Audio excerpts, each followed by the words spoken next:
All the parties are reminded that the court will decide on this urgent case based on their own timeline, considering the manifestations of the amici, and that the GAA 2027 will soon be tackled by Congress, regardless of whether the parties comply with the periods we have provided. So ordered.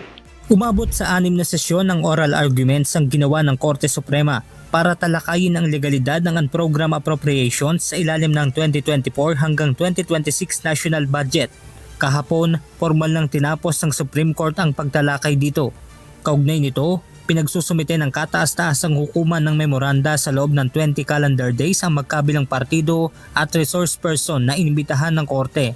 Sa ginawang pagdinig ng Korte sa 6 na sesyon mula noong Abril hanggang ngayong Hulyo, napuna ng maestrado ang naging paglobo ng unprogram appropriations matapos ang Bicameral Conference Committee o BICAM.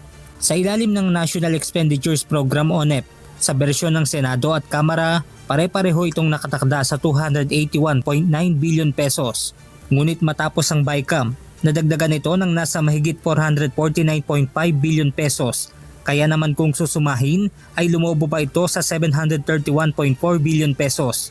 Sa interpellation o pagtatanong ng mga maestrado, napuna ni Associate Justice Antonio Co ang ginawang paglipat ng pondo mula sa program appropriation patungo sa unprogram na pondo.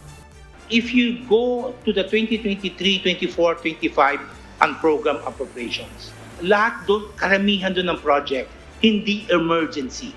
Hindi emergencies. What logic should it be in the unprogram appropriation in 2023? Rehab ng Lawag International Airport. How could that be an emergency?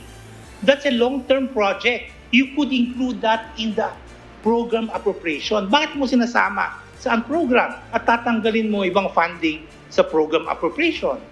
Samantala, 15 calendar days naman ang itinakda ng Supreme Court para isumite ng Senado at Kamara ang hinihinging supporting documents tulad ng manifestation, certification at dokumento kaugnay ng nangyaring paglobo sa UA. Is it possible that the court asks the representatives of Congress, both the House and Senate, to file a compliance with the court under oath attesting to what you are now telling us, that in fact they do not have the records?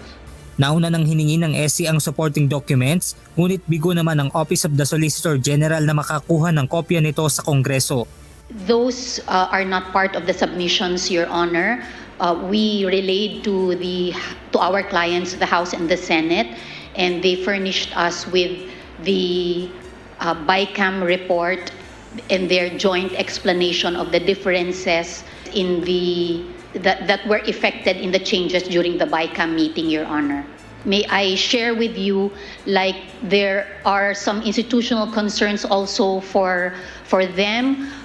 They were saying that we have already provided the BICAM report and the joint explanation, which are all that are required under their rules, Your Honor.